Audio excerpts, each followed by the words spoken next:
John Carlson, 17 years as the rock of the blue line for your Washington Capitals, traded.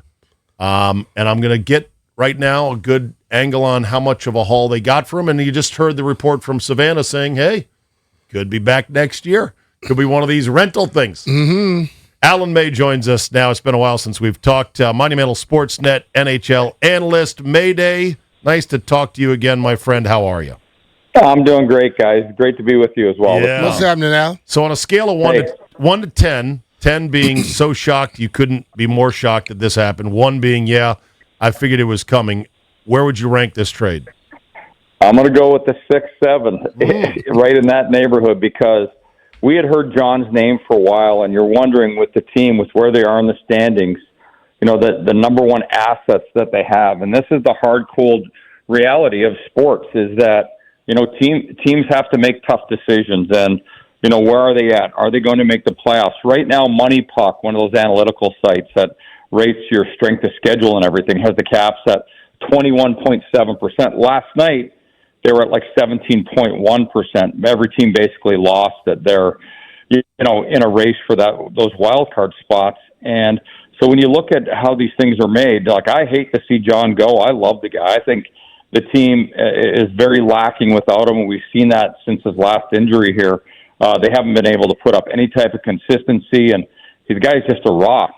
But at the same time, for a player of his age, you get a first-round draft pick, you get a third-round draft pick, and you have to look at that. You know, if they don't screw that up in a couple of years, this could be a pretty good trade for the Capitals. And you never know what happens with these players. I know that he is absolutely heartbroken, torn apart that he was traded, and, you know, finding out late last night like he did, he's still in shock. There is nothing like getting traded during the season. Yeah. It is so tough on your system. And, you know, granted, the guys are making millions of dollars and all that, but at the same time, he's got huge family roots in the area.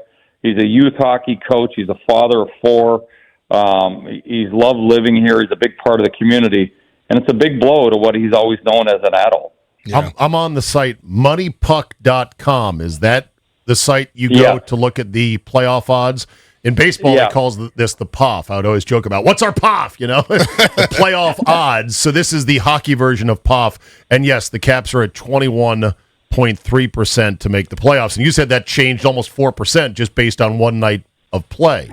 So yeah, they had four teams blow their games last night. Yeah, and, that helps. You know, I'm one of those guys. I'm like BMitch. I'm an underdog. I'm a guy that believes you know, like the old line from Dumb and Dumber. So you're saying I got a chance. Right. You know, if it's a 1% chance, I'm believing you have a chance. But, you know, they've got a tough road in front of them. And now you look at your number one defenseman forever, and he was still playing excellent brand of hockey. He plays a style that's not appreciated by, you know, a lot of the fans. But, you know, the guys that have played their entire lives, you look at guys like this, and like every team wants calm, cool, steadiness, confidence. The way he plays the game, the big shot, the ability to move the puck out of the zone. He's so strong on the wall and in front of the net, and he's a consummate defenseman. He is what you want to pattern your players after. So when you look at those two, they had a move earlier, too, with Nick Dowd. Is the Caps team better overall now or worse? Well, no, certainly they're not a better team right now. You take out the mainstay of your fourth line. So we had Jay Beagle for years, and then we had Nick Dowd come in just after him and really put on a good display every night as a fourth-line center. And people go, what does it matter? Well, when the Caps won the Stanley Cup, one of the most important players like when they didn't have the puck was Jay Beagle. He was shutting down the other team's top players. He was helping with another line. And then he was also the number one PK and face-off player. Nick Dowd became that guy for the Capitals as well. So, you know, there's a huge blow right there to the fourth line because we'd always called it the Dowd line, regardless of who the parts were on the left wing or the right wing. He was the engine. And so you're missing that right now, so someone's going to have to assume that role. And it's going to be a great learning opportunity for whoever fills in. And then on the other side of it, you can't replace John Carlson. And so right now, they're not as good as they were yesterday or the day before, and they've been struggling, but they didn't have Carlson in the lineup. But those are two important leadership pieces out of the room as part of the, you know, people that, you know, have never really been in the pro sports locker room. You have to have a good culture inside. and those were two of the guys that were a big part of the culture inside of, what made this team, click and be, just very proud and representative of the community. Yeah. The Ducks have got to be excited. I mean, they're good, and they have a real shot out in the West, and they get a guy who's going to really help them and be a great guy in the locker room. So I'd imagine they're happy. They already have a very good-looking defense there. Right. Now they just went to elite level, and they have, one of the best coaches in the National Hockey League all time, in Joel Quenneville, who was, I call him the coolest guy in hockey. The guy's just outstanding. John doesn't know what he's in for yet. He's going to love this guy. I look at their roster between their up-and-comers and the guys that they have on the right side. All of a sudden, they're a Stanley Cup contender. So, they still have some holes to fill, I think, in the third and fourth rounds. They probably could have used the Nick Dowd as well as third and fourth line. But they're loaded with young, talented hockey players that are just starting to blow it up. And, what they've done, people are surprised, but it's kind of like Detroit and Buffalo. At some point, these players get old enough that they start to cook, and that team is primed right now. Mm-hmm. And they look really good. Adding John Carlson, the confidence it gives them every game. They got a true power play player. They got a guy with a rocket penalty kill. He can play in every situation. And he's gone out, and you have to have good righty-lefties. They might have the best righty-lefty combos in the league right now. How does Jesper Vikman fit into this, the guy that they got back from the trade? You know what? Basically what they traded for in the trade, they put the player's name because he's a living body in pro hockey. Mm-hmm. He has a pulse. It's the second and third round draft picks. Okay. And when you get Nick Dowd is going to be 36 in May. And he's got 1 year left in his contract at $3 million. He's going to pay less taxes for the rest of the season, and next year if he's still with Vegas.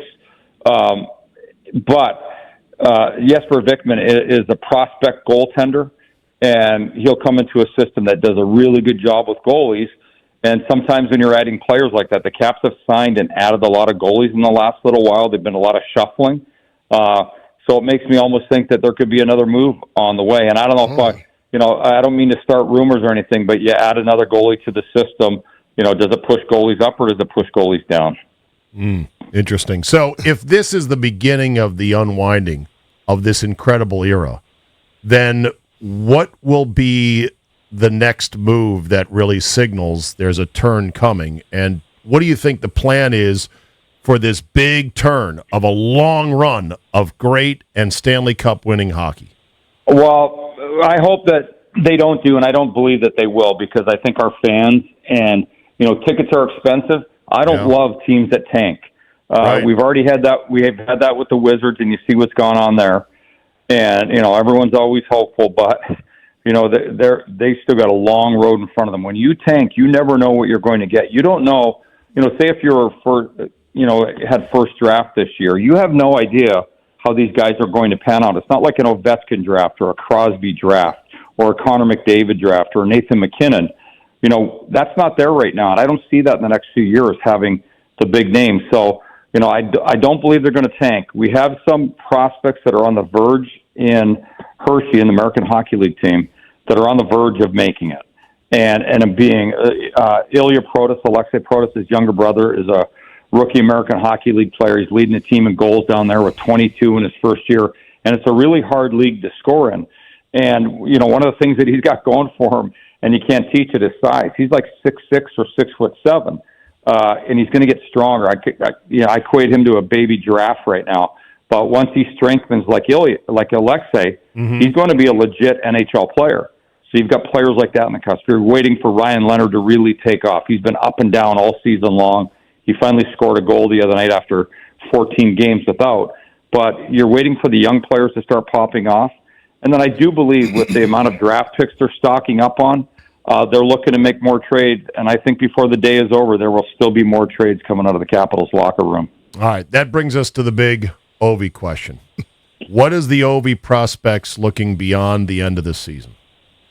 Well, someone asked me this morning, and I get in arguments all the time with friends of mine, and they're saying, he's got to chase 1,000, he's got to chase 1,000. You'd think, he's got to be. I said, you're going to try to think like the greatest of all time, like a superstar? Like, you're going to tell me the common man And the grinders on the team, they don't even know what the great ones think. We don't understand what they're capable of and how they think. I think that body has been through so much over the course of his career. He's played basically the physicality that he played for the first, say, 15 years of his league was like BMitch running the ball. It's painful, and it's hard on the body. And the fact that he, at this age, has still been grinding it out, it's just like tape, ibuprofen, and heart is what's keeping him going. But I don't know. It's just so tough. And I know that he hates to speak about himself.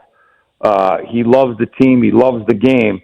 But at some point, your body says enough is enough.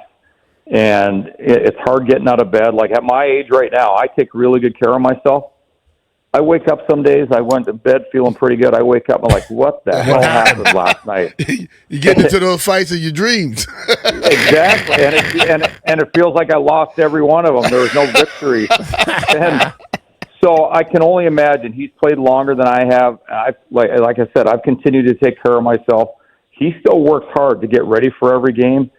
So it's so hard to tell. But, I don't want to handicap it at all, but I just know he doesn't like to talk about himself. The team is winding down. He's losing his best friends one by one. Yeah. And it can be lonely as the oldest guy on the team. Carly was his closest mate right now. Right. And, TJ's gone, Backy's gone, yep. Kuzi's gone. You look at this as you start to lose the players that you grew up with, and it takes a different tone in the room. Like, he's old enough to be some of these players' father, legitimately be, old enough to be Ryan Leonard's dad. Yeah. And, you look at that and it's just, I don't know if it's time, but I just can't imagine how he feels. And I think there's a quality and a level of play that he wanted to keep up to and adhere to. And we saw it all last year. This year's been a struggle. And, he started the season somewhat injured, took him a while to get going. So it's got to be a grind every day to try to get out of bed. Yeah. He's currently 921 goals in to try to chase 1,000. You talking about 2-3 seasons? He's 40 years old. I mean, he's on pace for 30-something this year again, knock on wood. But that's a lot. That's a lot to be going for that 1,000. And you've already planted the flag on top of Mount Gretzky where nobody, I don't think, is ever going to summit again. So, well, I didn't think, when you say that, I didn't think Wayne was my favorite player growing up. I grew up in Edmonton as well, got to play with him. And I didn't think it would ever get broken. And the rules were way different back then. True. But you just never know. And right. These kids are so serious now with the way the training is.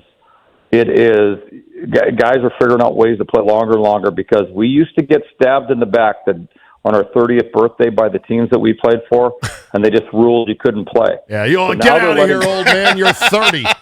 You're like, what the hell? Hey, I think I told BMitch this years ago.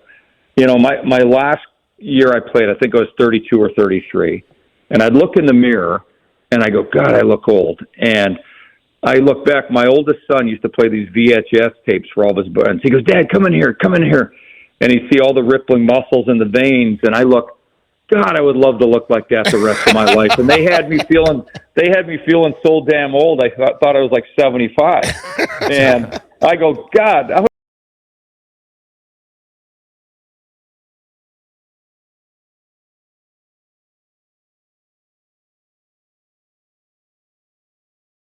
at some point that, you were done. And today's hockey player, they don't get that treatment. And, it's funny, all the worms and analytics are out there. Well, you drop off when you're 31. Well, we didn't fall off anything at 31. He just kept getting better and better. And, the same thing. We had guys years ago, the year they won the Cup, they're too old to win the Cup. They got too many guys over 30. Well, those same guys put up huge numbers in the playoffs, and we won a Stanley Cup. So I don't buy anything from the eggheads. I go by what I see on the ice. And they're allowing players to play longer because they know they can produce and they know the way training works, nutrition. The team spoil the players rotten, which I love. I thought I get spoiled rotten when I played, but it's nothing compared to the first-class 5-star treatment that the players get now. So there's everything at your disposal to keep playing, but you've got to depend on your body to keep coming through for you. And like BMitch, you look at him over there, and he's been like every shape and size since I met him. He's always working to stay in shape, and he's always got a new thing going, but it's hard to do it. Yeah, and about that. Alan May might lose a fight to his pillow now, but I'm on hockeyfights.com, search bar Alan May. I got a tussle with Jeff Odgers. I got one with Sandy McCarthy. I got one with Michael Pettit. These the names ring a bell to you? Oh yeah, I'm not. You know what? And there's another thing. I go back. He knows I these remember. guys.